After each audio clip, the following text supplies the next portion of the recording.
మనతో పాటు బీజేపీ తెలంగాణ రాష్ట్ర అధ్యక్షుడు ఎన్నికైనటువంటి ఎన్ రామచంద్రరావు ఉన్నారు. ఒక్కసారి ఆయనతో మాట్లాడించేటువంటి ప్రయత్నం చేద్దాం. సార్, అనేక సవాళ్ళు ఉన్నాయి మీ ముందు. చాలామంది మిమ్మల్ని డమ్మీ అంటున్నారు. ముందుగా మీకు అధ్యక్షుడిగా బాధ్యతలు చెప్పండి. ఆర్టీవీ తరఫున శుభాకాంక్షలు. ఆ డమ్మీకి ఆన్సర్ ఏంటి సార్? నేను డమ్మీనా, మమ్మీనా, లేక వాళ్ళకి డాడీనా అని తర్వాత చూపెడతా. నేను ఇప్పుడు ఛార్జ్ కూడా తీసుకోలేదు. నేను ఛార్జ్ రాకముందే వాళ్ళు భయపడుతున్నారు, ఇటువంటి మాటలు మాట్లాడుతుంటే ఇక ఛార్జ్ తీసుకున్న తర్వాత నేను అసలు సంగతి చూపెడతా. ఇంకొకటి సార్, మీ మీద ప్రధానంగా ట్రోల్ అవుతుంది. చాలామంది పెద్ద నేతలు ఉండగా రామచంద్రరావుకు సంబంధించి వచ్చింది అనేది పార్టీలో గ్రూపులు అయినాయి అంటున్నారు. ఆ గ్రూపుల్ని ఏ విధంగా కలుపుకొని వెళ్తారు? ఉన్నారు ఆ గ్రూపులు నిజంగానే? అంటే నేను పెద్ద నాయకుడు కాదా?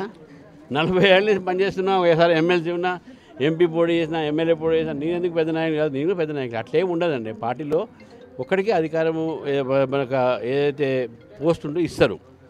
ఈసారి పార్టీ పెరిగింది కాబట్టి కాంపిటీషన్ ఎక్కువ ఉంది. నాకు ఇవ్వకుండా వాళ్ళకి ఇచ్చినా కూడా నేను సంతోషంతో పనిచేస్తుంది. వాళ్ళు కూడా సంతోషంతో నాతో పనిచేస్తారు. అటువంటి ఏమి లేదు. పార్టీ అధిష్టాన నిర్ణయం అవుతుందో దానికి అందరూ సీసా వహించి పార్టీ యొక్క లాయల్టీతోని క్రమశిక్షణతో పనిచేస్తారు. అలిగిన అలకలు ఉన్నటువంటి నాయకుల ఇళ్ళకి వెళ్ళి మీరు ఏమన్నా మాట్లాడతారా?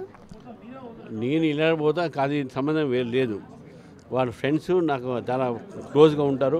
వాళ్ళ ఇంటికి పోతా, టీ కాఫీ తాగుతా, టిఫిన్ చేస్తా, మీల్ చేస్తా. కానీ అలక వాళ్ళు ఉన్నారు, వాళ్ళ అలక తగ్గినాక అలక అది ఎవరు అలగలేదు. ఇవన్నీ కూడా ఒక నేరేషన్ క్రియేట్ అవుతుంది. అంతేగాని పార్టీ చాలా ప్రతిష్టంగా ఒకటే దాడిలో ఉన్నారు.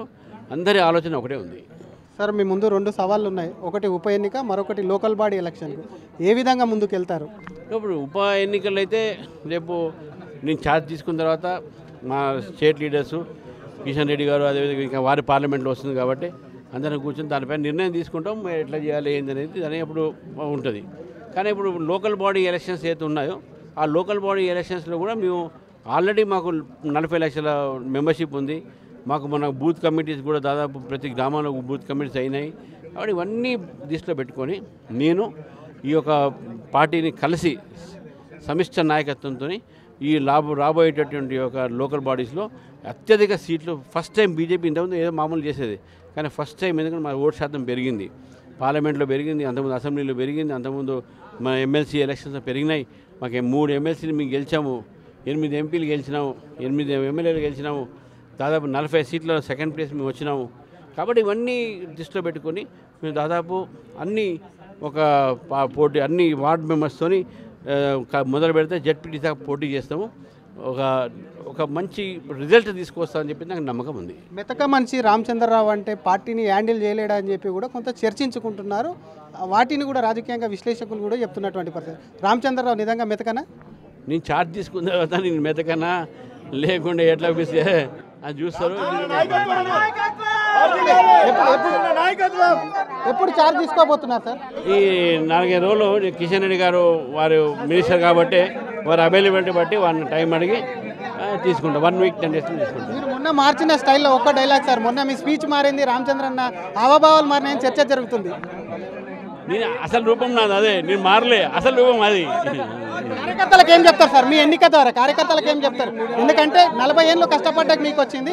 మీ కార్యకర్తలకు మీరు ఏం చెప్తారు? కార్యకర్తలకు అందరికీ కార్యకర్తలకు నేను ఒకటే కోరుతా ఉన్నాను. మనకు దేర్ హే పర్ దురుస్త్, ఆలస్యమైన అందరికి న్యాయం జరుగుతుంది.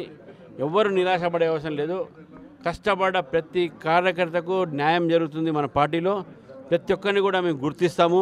ఎవ్వరు కూడా నిరాశపడే అవసరం లేదు. మీవి తప్పకుండా మీరు ఆలోచించండి. మీ యొక్క భవిష్యత్తు పార్టీ భవిష్యత్తు. పార్టీ మీ వల్ల ఈరోజు పార్టీ ఉన్నది. కార్యకర్తలు లేకపోతే పార్టీ లేదు. కార్యకర్తలు ఒక చెట్టు వేరు లాంటి వాళ్ళు. వేరు లేకపోతే చెట్టు పడిపోతుంది. కానీ పార్టీ నిలవాలంటే మీరందరూ గట్టిగా ఉండాలి. కార్యకర్తలు గట్టిగా ఉండండి. మీ వెంబడే మేము ఉన్నాము. మీ తప్పకుండా మీకు భవిష్యత్తు ఉంటుంది తెలంగాణ అని చెప్పి నేను చెప్తాను. Thank you sir. ఇది అసలు తనకు సంబంధించి డమ్మీ అంటున్నారు. తను డమ్మీని కాదు, ఒక మమ్మీ లాగా వెంటాడతాను. ఇంకా ఛార్జ్ తీసుకోకముందే తన మీద ఆరోపణలు చేస్తున్నారని చెప్తూనే బీజేపీలో ఆలస్యమైనా కూడా ఒకవైపు కూడా మంచి పదవులు లభిస్తాయి, కార్యకర్తలందరూ కూడా ఇటువంటి పని చేయాలి అని చెప్పి కూడా కష్టపడి పనిచేస్తే తప్పకుండా కూడా ఫలితం వస్తుందని చెప్తుండే తనకు సంబంధించినటువంటి అలకలకు సంబంధించి కానివ్వండి వాటన్నిటి మీద కూడా మాట్లాడుతూ ఎవరు అలగలేదు, వారంతా మిత్రుల వాళ్ళని కలుపుకొని వెళ్తామంటారు. లోకల్ బాడీకి సంబంధించి మాత్రం డెఫినెట్గా అన్ని విధాలు కూడా అన్ని చోట్ల కూడా పోటీ చేస్తామంటూ కూడా అటు కొత్తగా బీజేపీ రాష్ట్ర అధ్యక్షుడిగా ఎన్నికైనటువంటి ఎన్ రామచంద్రరావు అంటున్నారు. అసలైన తొలి వెలుగు. ఫాలో వాట్సాప్ @తొలి వెలుగు official.